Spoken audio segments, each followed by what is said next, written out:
아브라함에게는 이제 두 명의 대표적인 아들이 있어요. 누구죠? 이스마엘하고 이삭이에요. 그래서 이 둘이요, 25장 9절에 보면은 아브라함의 장례식의 상주 역할을 하는 거예요. 이삭은 언약의 계승자죠. 이스마엘은 아니에요. 근데 보면 12절에서 18절을 보면 이스마엘은 어떻게 됐죠? 이스마엘의 아들 12명인데 그들은 12지파의 어떤 족장이 되는 거예요. 그리고 자신은 137세에 기운이 닿아요 죽었어요. 우리식으로 말하면 아들 12명이 있는데 그 12명의 아들들이 미국 대통령도 하고 하원 의원, 상원 의원, 월가를 지배하고 빌 게이츠 나오고 이런 거거든요. 그리고 본인은 어땠다? 아프지 않고 잘 살다가 기운이 다해서 죽었다라는 거죠. 이것이야말로 우리가 말하는 복된 인생 아닌가요? 이런 인생을 다 살고 싶잖아요. 자식도 잘 되고 나도 아프지 않고 기운이 빠져서 죽기를 바라잖아요. 막 괴로워하면서 아파 이러고 죽고 싶지 않잖아요. 우리 애가 집에서 놀고 있는 거 보고 싶지 않잖아요. 반면에 이삭을 보세요. 40살에 결혼했어요. 그런데 아이가 안 생겨요. 몇 년 동안? 거의 20년 가까이죠. 19년 정도 아이가 안 생기는 거예요.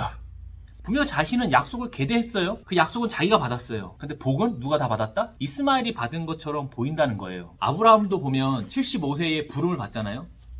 그런데 아이가 24년 동안 생기지 않았던 거예요. 이삭은 40세에 약속을 받았지만 59세까지 아이가 없어요. 이건 거의 집안에 흐르는 저주 같은 거죠. 약속이 있고 결혼했는데 애가 안 생기는 거죠. 몇 년 가까이? 20년 가까이 말이에요. 20년이면 엄청 긴 시간이에요. 그리고 약속은 없지만 엄청 잘 나가는 이스마엘이 있어요. 누가 하나님의 약속을 받은 사람처럼 보이냐는 거예요. 이스마엘이죠. 나는 이삭과 이스마엘 같은 인생이 있어요. 뭐가 되고 싶어요? 이스마엘이 되고 싶은 거죠. 전 세계 사람들이 어떻게 해요? 그 집안을 인터뷰하려고 하겠죠. 어떤 집안이길래 대체 12명의 자식이 나서 다 세계적인 큰 거물이 됐냐.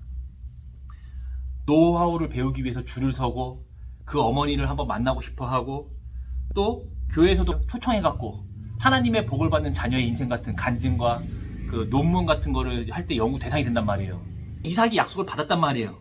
근데 20년 동안 아이가 없어요. 누가 이런 이삭을 보고서 인터뷰를 하고 우리 교회 와서 간증해달라고 하겠냐는 거예요. 우리 교회 간증 집회 해요. 이스마엘 부를까요? 이삭 부를까요? 이스마엘 부르죠. 12자식들이 다 그렇게 잘 됐는데, 그리고 아프지도 않고 잘 죽었는데 이스마엘 같은 사람을 우리는 불러서 간증을 듣고 우리도 어떠자? 이스마엘 같은 복을 받자라고 기도한단 말이에요. 제 말이 틀렸습니까?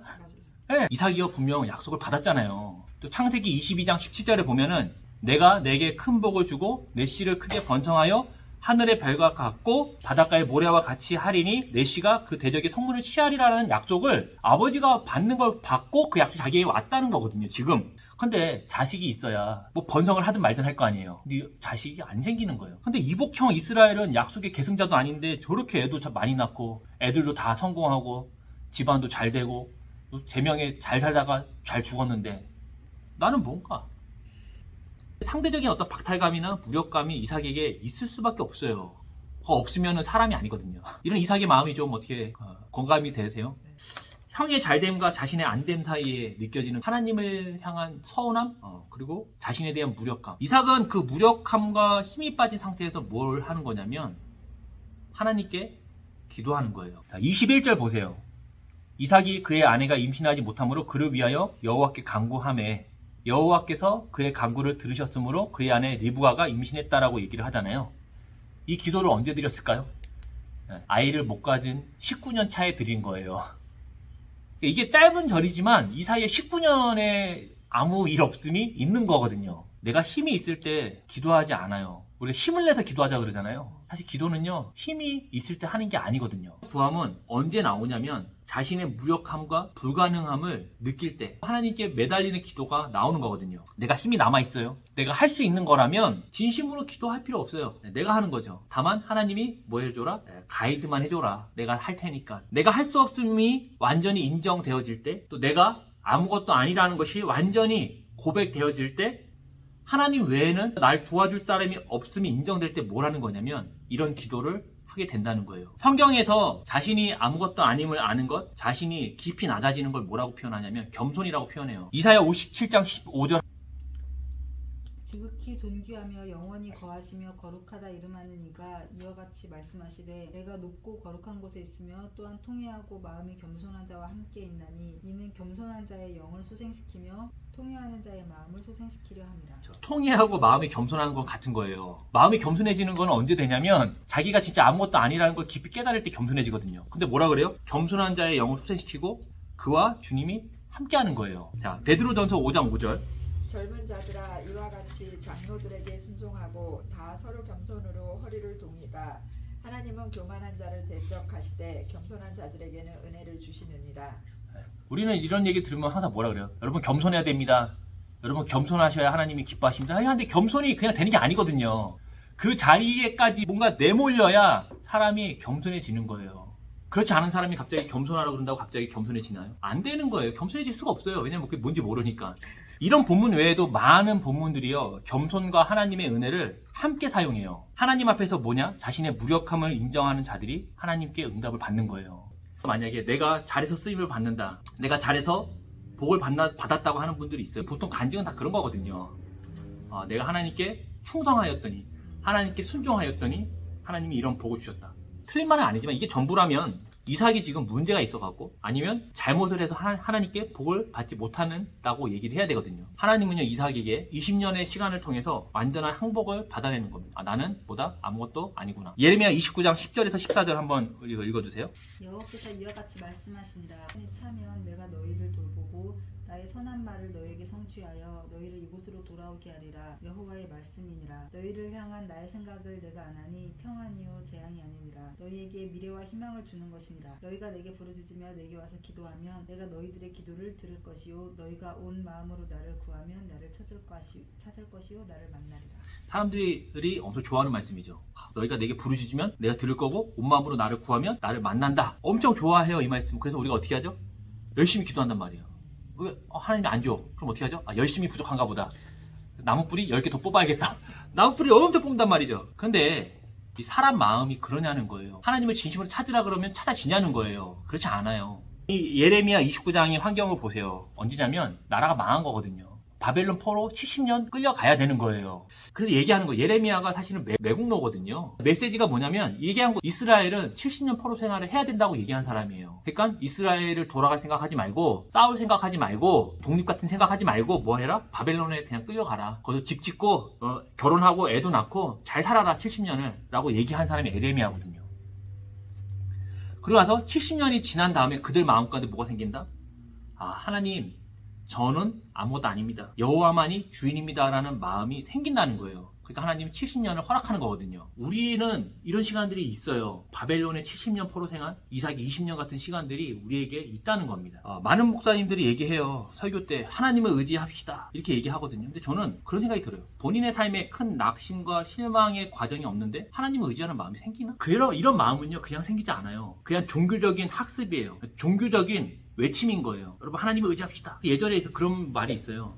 결핵을 걸렸던 목사님들이 목회를 잘한다는 얘기가 있어요. 결핵이 걸리려면 뭐가 있으면 영양분이 부족해야 돼요. 그리고 환경이 아주 그지 같아야 돼요. 반지하에 곰팡이 냄새 맡으면서 살아야 되거든요. 그런 시간을 당한 분들이 그 마음이 얼마나 하나님 앞에서 낮아지겠냐는 거죠. 하나님 외에는 답이 없는 그런 시간을 갖게 되니까 뭐예요? 여러분 하나님을 의지해야 됩니다 라는 말이 다른 거예요. 한 번도 실패해 본 적 없고 교회에서 주는 봉급 받으면서 아무 문제 없이 잘 큰 사람이 하나님 의지합시다 얘기하는 거랑 결핵까지 걸렸던 환경에 살았던 분이 자기가 아무것도 아닌 걸 깨닫고 하나님을 의지합시다 얘기하는 건 다른 거거든요. 나는 아무것도 아니구나 이 말은요 인생의 실패를 의미하는 게 아니에요. 세상에서는 이게 인생의 실패라고 생각하기 때문에 이걸 막 거부하고 싶어요. 계속 나는 뭐가 된다, 나는 괜찮다, 나는 할 수 있다는 생각을 계속 주입하거든요. 하나님은요 우리를 내가 아무것도 아니다라고 인정할 때까지 내려보낸다는 겁니다. 누가복음 17장 10절 우리 읽어주세요. 이와 같이 너희도 명령받은 것을 다 행한 후에 이르기를 우리는 무익한 종이라 우리가 하여야 할 일을 한 것뿐이라 할지니라. 종이 자신을 어떻게 평가하냐면 나는 굉장히 뛰어나고 행정을 잘하고 일을 열심히 하는 종이라고 얘기하지 않아요. 자기가 일을 열심히 한다면 뭐라 그래요? 나는 무익합니다 라고 얘기하는 거예요. 이게 종의 자세라는 겁니다. 주인이 요구하는 자세가 이런 거예요. 내가 교회도 개척하고 교회에다 헌금도 많이 하고 교회에다 봉사도 많이 하고 많은 사람들 전도했지만 주님 그거 보니까 내가 한 것도 아니네요 라고 얘기하는 것이 하나님 백성의 자세라는 겁니다. 근데 이게 이렇게 하라 그런다고 되는 게 아니에요. 그러니까 하나님 어떻게 하겠어요? 이삭을 내려보내는 겁니다. 사랑과의 관계에서도 굉장히 중요한 역할을 합니다. 우리 항상 그런 얘기 하잖아요. 여러분 서로 섬기셔야 됩니다. 이게 윤리 도덕이 되면요 섬길 수가 없어요. 그러면 하다가 뭐예요? 쟤는 안 하네? 이게 되거든요. 내가 누군 줄 알고 이딴 식으로 나한테 대접해? 너 내가 누군 줄 알아? 내가 너보다 말이야 한 살 더 먹었어. 내가 너보다 먼저 입사했어. 내가 너보다 교회 더 빨리 다녔어. 너보다 신앙의 연수가 더 좋아. 내가 너보다 더 봉사 많이 해. 이게 들어오면요 텃세가 있고요, 열등감이 생기고요, 섬길 수가 없어요. 하나님이 주인 되심을 인정하는 나라, 내가 아무것도 아님을 인정하는 나라, 그 하나님 나라 같은 말이에요. 거기서 사람들이 뭐 하냐면 서로 섬기면서 살아간다는 거예요. 일방적인 섬김이 아니라 서로 섬긴다는 거죠. 쟤는 일을 저것밖에 안 하네. 그럼 우리 마음에 어떤 마음이 들어요? 나도 안 해야지. 그래서 공산주의가 망하는 거예요. 쟤는 일을 이것밖에 못하는구나. 안 하는구나가 아니라 일을 이것밖에 못하는구나. 아직 잘 못하는구나. 내가 같이 해줘야겠다. 이게 섬기는 것이고, 또 자신이 아무것도 아님을 인정할 때 할 수 있는 행위라는 거예요. 이런 자들이 모인 것이 하나님의 나라입니다. 이게 하나님의 나라면 거기 살아갈 하나님 백성을 어떻게까지 하나님이 만들어내셔야겠어요. 내가 아무것도 아니구나. 내가 잘해서 하나님이 나를 쓰시는 게 아니구나. 내가 엄청 헌신하고 대접받을 만한 사람이 아니구나까지 끌고 가는 겁니다. 하나님의 백성은 예수를 믿고 끝나는 게 아니에요. 예수 보혈을 믿었다, 구원받았다 끝나는 게 아니거든요. 이삭이 약속의 계승자가 되고 끝나는 게 아니죠. 이스라엘 백성이 아브라함의 후손으로 태어났다고 끝나는 게 아니라는 거죠. 자신의 무력함과 무익함이 인정되어지고 하나님 외에는 믿을 대상이 없는 상태로 지어져 가는 과정이 필요하다는 겁니다. 하나님이 자기 백성으로 빚으시는 과정이 들어온다는 거예요. 그래서 예수 믿기 전에는 아무 탈이 없던 사람들이 예수 믿고 나서 일이 꼬이는 분들이 있는 거예요. 그분들은 재수가 옹붙었거나 신앙에 문제가 있거나 하나님이 심판하는 게 절대 아니에요. 우리는 신앙이 1차원적이에요. 받으면 복 받았고 안 되면 회개하라 그러고. 그럼 이삭만큼 회개할 사람이 어디 있겠어요? 약속 받았는데 약속이 성취가 안 되는 사람이잖아요. 그럼 뭐예요? 이삭이 엄청 잘못했네. 이삭이 아주 큰 죄를 졌구만. 이스마엘 봐라. 약속 없어도 저렇게 되는 거 보니까 하나님께 엄청 충성하는 사람이다라고 1차원적으로 생각하지만 그렇지 않다는 거예요. 하나님만을 의지하는 백성으로 우리를 어떻게 한다? 낮추신다는 겁니다. 이렇게 하나님이 우리를 낮추지 않으면요, 우리가 하나님을 의지하지 않아요. 왜냐하면 의지할 게 많으니까. 만약에 저희 아버지가 큰 대형교회 담임 목사예요. 그럼 제가 마음이 이럴까요? 마음이 평안하죠. 나 갈 때 있다 이거죠. 나 부르시는 분 있다 그러죠. 하나님이 날 부르신다고 얘기하지만 실제로 우리 아버지가 교회를 물려주는 거거든요. 하나님이 우리를 이 땅에 살게 하는 목적이 있단 말이에요. 우리의 소원을 들어주는 거 아니에요. 물론 큰 목적 안에서 우리에게 많은 것들을 주시고 우리가 기도에 대해서 응답도 해주셔요. 그런 과정이 있어요. 근데 결론은 너희가 뭐다? 내 백성인 것과 내가 너희 하나님인 것을 알려주는 게 목적이에요. 아브라함이 처음부터 여호와가 하나님인 거 알았어요? 몰랐어요? 몰랐어요. 그는 이방신을 섬기는 사람이었거든요. 근데 어떤 신이 불러서 나왔단 말이에요. 근데 그 신이 누군지 몰라요. 그걸 배워가는 게 믿음이거든요. 그 아브라함의 인생이거든요. 이처럼 우리는 하나님을 안다고 생각하고 우리가 하나님 백성이라고 너무 쉽게 단순하게 얘기를 해요. 하지만 뭐가 필요하냐면 과정이 들어온다는 겁니다. 그래서 그런 과정들을 통해서 하나님이 내가 너희의 주인인 것을 알려준다는 겁니다. 아브라함도 그랬어요. 이삭도 그랬고 야곱도 그랬고 그 인생을 통해서 하나님이 모든 것의 주인 되시는 걸 인정하게 되거든요. 이거는 배워서 되는 게 아니에요. 처음에는 우리가 교회 다니면 배워요. 무조건. 예수가 그리스도야? 예수 믿으면 구원받아? 예수님이 널 위해서 십자가에 돌아가셨어? 이런 죄인 같은 이라고. 너 예전에 마귀 새끼 자식이었지만 지금은 예수님이 자녀래. 막 배운단 말이에요. 하나님 믿어? 기도 열심히 해? 기도 안 해요. 할 수가 없어요. 왜? 마음이 그렇게 믿음이 안 생기는데 어떻게 기도해요? 하나님이 그를 빚어가십니다. 그래서 어떻게 하냐? 예수 믿고 되는 일이 안 되는 일들이 생기는 거예요. 저주받은 게 아니에요. 조상신이 노한 것도 아니에요. 이스라엘 백성에게도 하나님이 기대한 게 이거였어요. 그리고 그리스도를 통해서 완성하신 것도 이거거든요. 출애굽기 6장 7절 한번 읽어주세요. 너희를 내 백성으로 삼고 나는 너희의 하나님이 되리니 나는 애굽 사람의 무거운 짐 밑에서 너희를 빼낸 너희의 하나님 여호와인 줄 너희가 알지라. 출애굽기하고 레위기에 보면요, 나는 너희의 하나님이라는 이 구절이요 30회 이상 나와요. 그러니까 모세오경의 독자가 누구예요? 출애굽을 한 이스라엘이잖아요. 이들에게 모세가 지금 얘기하고 싶은 게 뭐냐면, 야, 우리가 땅을 얻을 거야? 우리가 아브라함의 자손이야? 이런 거가 아니에요. 하나님이 우리의 주인이시다, 하나님이 우리의 하나님이시다를 알려주려고 쓰는 거예요. 이거를 그러니까 출애굽기와 레위기와 신명기와 민수기의 그런 내용들이 엄청 나오는 겁니다. 땅을 받았다고 그들이 좋아할 게 아니에요. 땅을 주신 목적이 뭐예요? 내가 너희의 하나님인 것을 너희가 알게 하기 위해 주시는 거예요. 그들이 다른 민족들에게 왜 쫓겨다 도망다니고 있어요? 내가 너희의 하나님인 걸 알려주려고 한다는 거예요. 그들이 왜 전쟁에 승리했어요? 내가 너희의 하나님인 것을 알려주려고 합니다. 그러니까 이스라엘 백성들이 이런 과정을 통해서 뭐가 되는 거냐면 우리가 하나님 외에는 믿을 게 없구나. 하나님은 우리의 인생에 이삭과 같은 20년, 바벨론 포로 같은 70년을 주세요. 이를 통해서 우리가 힘이 빠집니다. 하나님 외에는 믿음의 대상이 없다는 것을 우리가 배운다. 욥이 그런 얘기 하잖아요. 이전에는 내가 주에 대해서 귀로 들었다고 해요. 하나님에 대해 많이 들었다는 거예요. 하나님 이런 분이고 하나님이란 분이 그렇게 했고. 근데 이런 과정 욥이 그런 고난의 시간을 다 마치고 얘기합니다. 이제는 내가 주를 눈으로 본다. 출애굽기 2장 23절 보세요.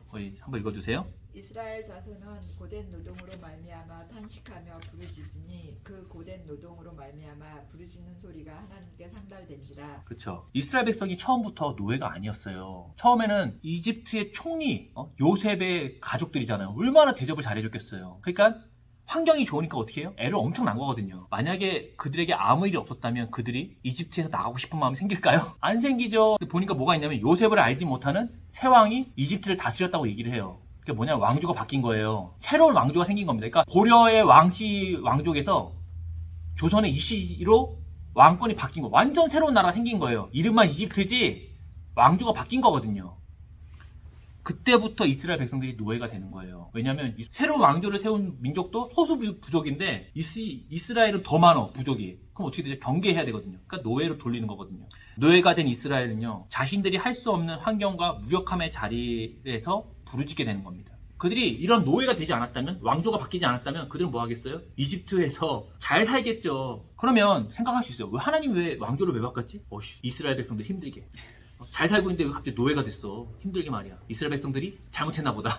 이스라엘 백성들이 하나님을 잘 섬기지 못했나 보다 생각할 수 있죠. 그런 게 절대 아니라는 거예요. 왕조를 바꾸지 않았다면 이스라엘은 하나님께 부르짖을 이유도 없고 다시 그들이 그 약속의 성취를 위해 돌아갈 이유도 없는 거거든요. 기도는 그런 거예요. 자신이 무력함이 나오는 곳에서 하는 행위가 기도라는 거예요. 이 기도에 하나님이 그들의 고통의 소리를 들으셨다라고 말하고 있죠. 하나님이 왕조를 바꿔서라도요, 내가 아무것도 아닌 것, 또 무익한 종인 것을 알게 해주세요. 하나님만을 의지하는 하나님 백성으로 만들어낸다는 겁니다. 이런 하나님의 백성은 하나님께 구하여 응답을 받는 것으로 사는 자들이에요. 창세기 32장 보세요. 야곱이 야복나루에서 하나님과 씨름하는 내용이 나와요. 이때 야곱의 골반뼈가 부서지거든요. 그가 이후에 하나님을 잡는단 말이에요. 가지 못하게.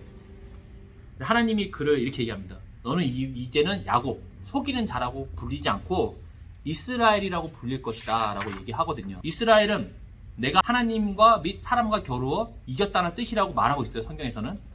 근데 야곱이요, 싸움에서 졌잖아요. 자빠졌잖아요. 골반이 부러져갖고. 그런데 이겼다고 얘기를 해주는 거예요. 이스라엘이라는 뜻 자체가 어떤 뜻이냐면, 이게 다투다라는 살라흐야라는 동사의 미완료형의 하나님이라는 애를 목적으로 갖는 거예요. 그러니까 이제 고대 언어들은 이스라엘이 그가 하나님과 다퉜다는 뜻이거든요. 그러니까 야곱은 씨름에서 이기지 못했어요. 근데 하나님과 다투어서 답을 찾는 인생이 됐다는 겁니다. 그래서 그가 이스라엘인 거예요. 야복나루를 건너면 그가 뭘 해야 되냐면 형을 만나야 되거든요. 형 에서. 그 형 에서 때문에 도망갔는데 그 강 건너면 형을 만나야 된단 말이에요. 어떻게 될지 알지 못하는 급박한 상황. 자기가 어떻게 할 수 있는 게 아니에요. 그런 상황에서 그 하나님만을 의지하는, 하나님께만 답을 찾는 이스라엘로, 하나님의 백성으로 된다는 겁니다. 이후에 야곱이요, 스스로 걷지 못해요. 골반뼈가 부러졌으니까 절름발이가 되거든요. 지팡이를 의지해서 살아가거든요. 히브리서 11장 21절 한번 읽어주세요. 믿음으로 야곱은 죽을 때 요셉의 각 아들에게 축복하고 그 지팡이 머리에 의지하여 경배하였으며. 그렇죠. 그가 그 일을 지팡이를 의지해서 살았다는 거죠. 이전에 야곱이 두 발로 뛰어다닐 때는 자기의 꾀를 의지했어요. 그래서 그가 야곱이 속였거든요. 형을 속이고 아버지를 속이고 외삼촌 라반을 속이고 속임을 당하고 이런 삶을 살았다는 거예요. 근데 그가 야복나루에서 자신이 아무것도 할 수 없는 그 환경에서 골반이 부러지고 힘이 빠진 상태에서 하나님만을 의지하는 상태, 하나님과만 다투어 답을 얻는 상태가 됐다는 겁니다. 그가 이스라엘이라는 거죠.